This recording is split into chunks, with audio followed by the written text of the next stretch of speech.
Walang ibinigay na definidong sagot si Marian kay Victor. Nasa state of shock pa rin ang dalaga at walang kapasidad na magdesisyon. Nagkulong siya sa guest room buong maghapon ng araw na iyon. Kahit ano ang pakiusap ni Victor, ay hindi siya tumikim ng pagkain. Maging ang mga bulaklak at prutas na binaliwala niya. Hindi siya basta-basta mapapahinuhod ng mga panunuyo nito matapos ang nangyari.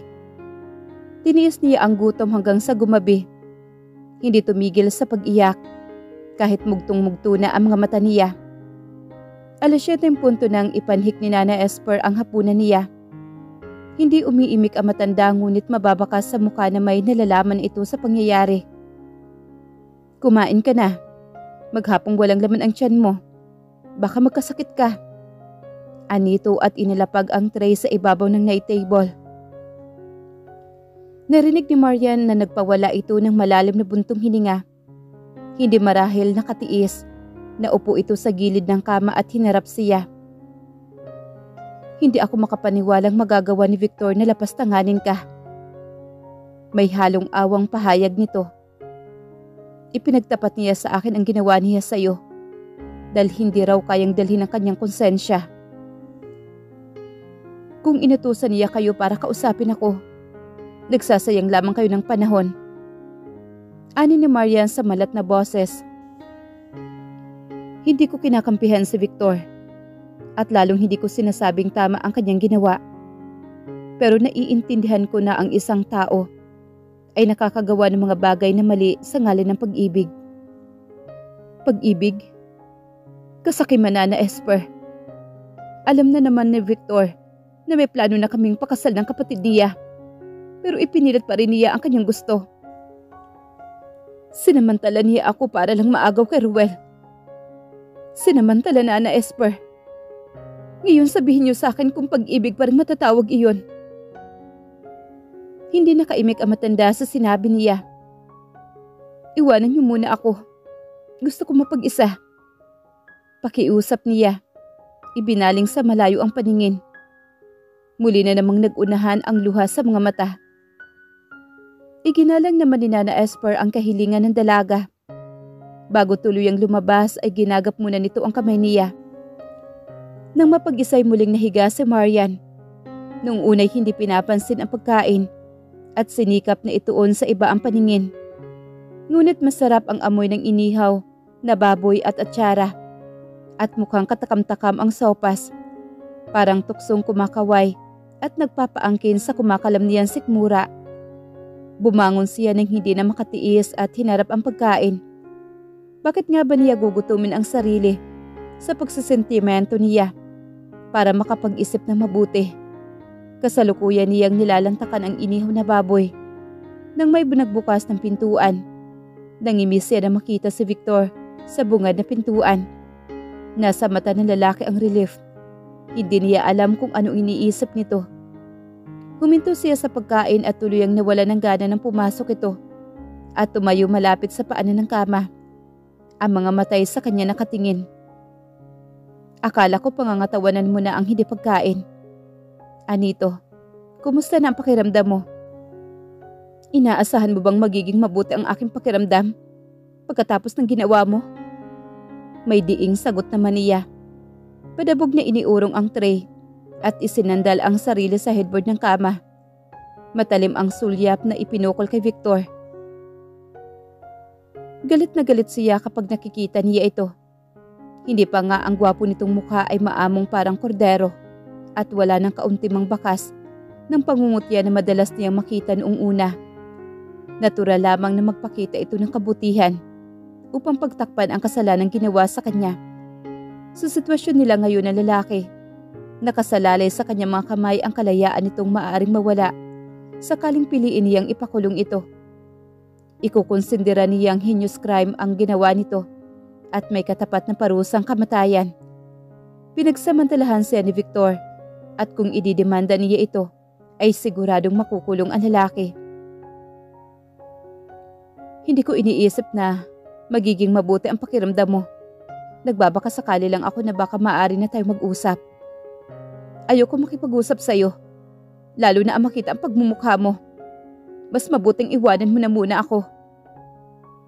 Kailangan tayo mag-usap sa ayaw at sa gusto mo. Hindi ako matatahimik hanggat hindi ko alam kung ano ang plano mo. Dapat lang na huwag ka matahimik, Victor. Galit na bulalas niya at nahilam sa luha ang mga mata. Dahil walang kapatawaran ang ginawa mo. Wala kang ipinagkaiba sa isang kriminal. Hindi mo ba ako mapapatawad, Marian? Alam kong napakalaki ng kasalanang nagawa ko sa'yo. Pero hindi ako nagsisisi. Nagawa ko lang yun dahil mahal kita. Ang tanging magagawa ko ay itama ang pagkakamaling iyon. At inaakala mong kasal ang makakapagpalubag sa loob ko. Ganoon ba? Wika niya sa nang uuyam na tono. Hindi sumagot si Victor. Nanatili lamang itong nakatitig sa kanya habang kuyom ang mga kamao. Mula sa pagiging tila maamong kordero ay nagdilim ang anyo nito. Maaari kong buuin ang dangal kong sinira mo nang hindi magpapakasal sa'yo. Alam mo yan. Nakahanda akong harapin anuman ang maging desisyon mo. Kung kamatayan ang katapat ng pag-ibig ko'y buong puso kong tatanggapin. Iwan mo na ako. Gusto ko mapag-isa. Marian, utang na loob, Victor. Lumabas ka na. Nagpawala ng isang malalim na buntong hininga ang lalaki bago mabibigat ang mga hakbang na lumabas ng kwarto. Minsan pang napahagulhol sa mga palad si Marian matapos mapag-isa. Magdamag na pinag-isipan ng dalaga ang susunod na gagawin. Habang nalilimi niya, napag-isip-isip niyang ang ngayon at bukas ay walang pinagkaiba dahil sa lalong madaling panahon ay kailangan niya magdesisyon. Kung aalis siya sa hasyenda at kakalimutan na lamang ang lahat, ay kailangan na niyang umalis bukas na bukas din. At kung tatanggapin din naman niya ang iniaalok na kasal ni Victor, ay hindi na niya kailangan pang patagalin pa. Pero ang pagpapakasal kay Victor ay pagtatali habang buhay sa isang lalaking hindi niya mahal. At paano na si Ruel? Ano ang mukhang ihaharap niya sa kasintahan pagkatapos ng lahat? Isang kumpol ng mga sariwang bulaklak na nakalagay sa basket ang nabungaran ni Marian kinabukasan nang buksan niya ang pintuan ng guest room. Dinampot niya ang basket at pinagmasdan ang mga bulaklak. Kapipitas lang ng mga ito at ang mga talulot ay mamasa-masa pa sa hamog. Tulad ng ibang mga babae kasama ang mga bulaklak sa kahinaan niya at sa kinahaharap niyang mabigat na problema. Sa mga panahong iyon, maski papaano'y nakatulong ang mga ito upang mapagpalubag ang loob niya. Hinugot niya ang isang tangkay ng rosas at sinamyo ito. I'm glad you like the flowers. Anang tinig ni Victor mula sa kaliwa niya. Gayun may walang himig ng kasiyahan sa tono nito. Nang lingunin ng dalaga ay nakita niyang formal na nakatitig sa kanya ang lalaki. Palapit ito'y mabilis niyang ibinalik sa basket ang tangkay ng rosas at muling nagbangon ang galit sa puso niya. Ano naging desisyon mo, Marian? Tanong ni Victor na lubusang makalapit.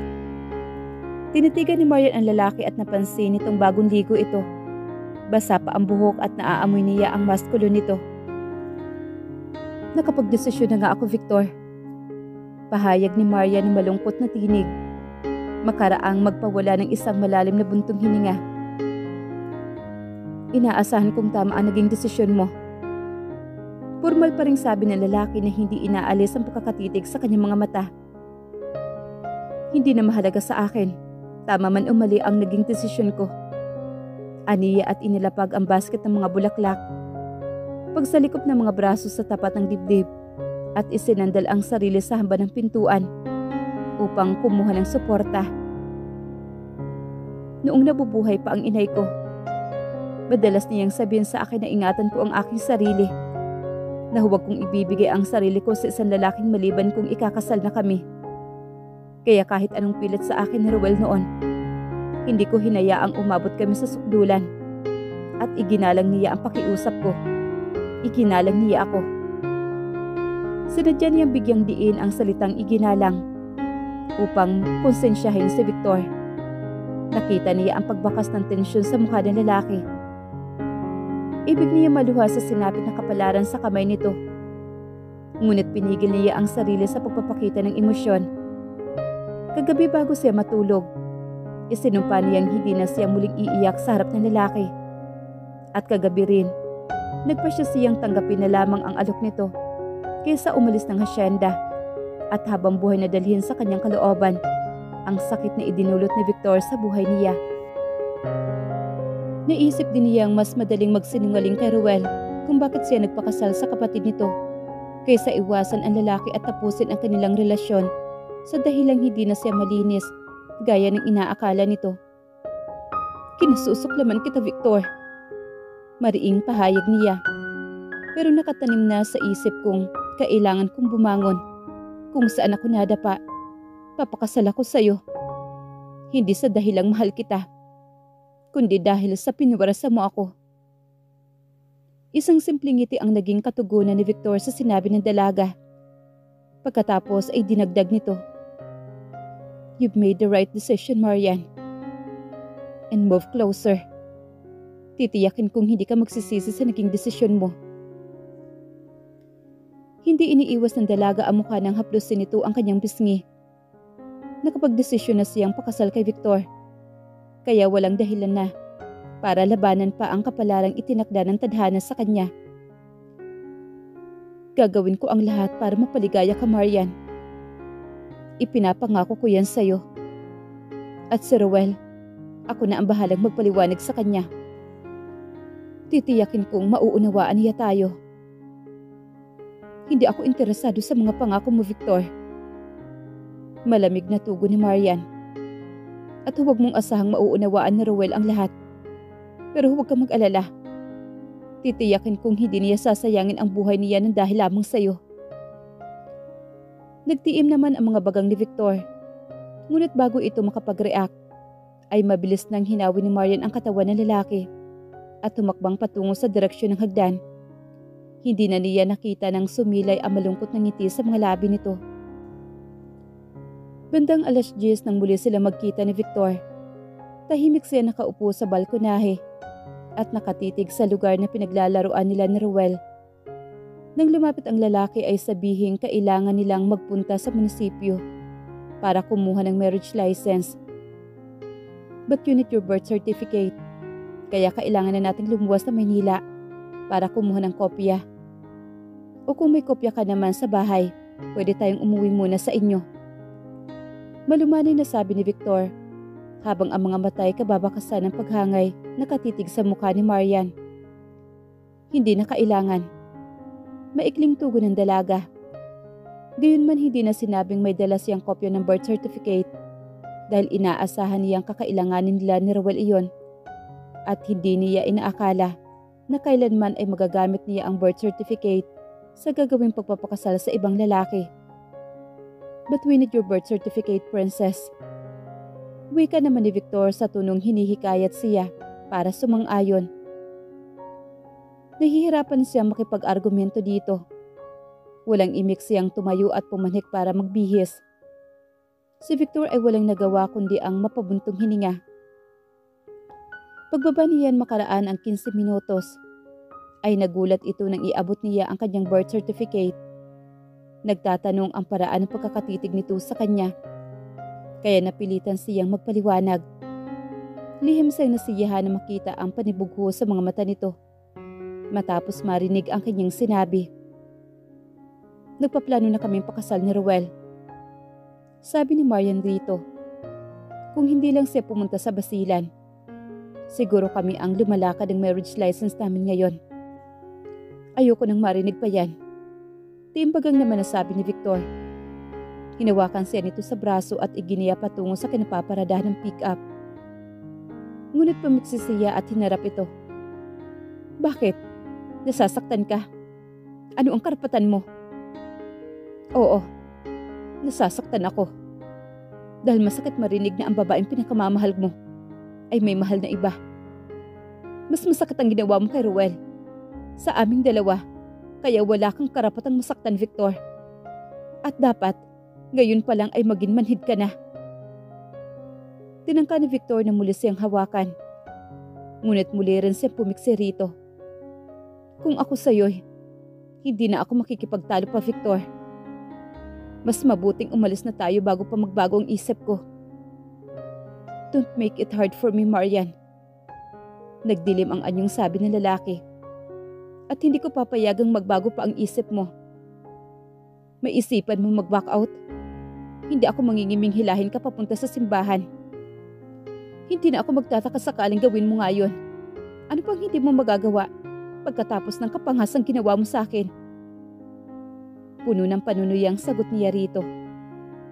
Hindi nakaimik si Victor. Ngunit mababakas sa mga mata nito ang pait, sakit at panlulumo. Ipinakita ni Maria na nasisihan siya sa nararamdaman nito ng mga sandaling iyon. Gagawin kong impyerno ang buhay mo, Victor. Aniya sa malamig na tono. Titiyakin kong hindi ka rin magiging maligaya.